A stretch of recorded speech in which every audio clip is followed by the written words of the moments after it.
رسول صلی الله علیه وسلم فرمایی للصائم فرحتان، فرحة عند افطاره و فرحة عند لقاء ربه. افطار په رمضان کې د هم یو لوی هغه نعمت دی چې الله جل جلاله متاسته راکړی. رسول صلی الله علیه وسلم په یو بل حدیث شریف کې فرمایی وای چې یو روزدار ته روزه ماته ورکړ دومره اجر لري لکه دغه روزدار، بغیر د دې نه چې د روزدار اجر کم شي. ای ورونو او خویندو، راځئ چې په خپل کلی او گاوند کې وګورو چې هغه یتیمان، فقیران، مسکینان، کونډې چې هغوی د افطار دپاره څه نه لري، هغوی سره موږ تاسو همکاري وکړو. راځئ چې د هغوی په شونډو باندې د مسکا سبب جوړ شو.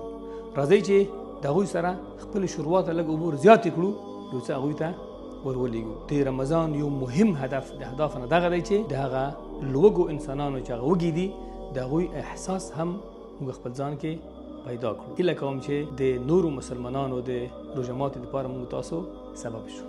الله ته مسپارم.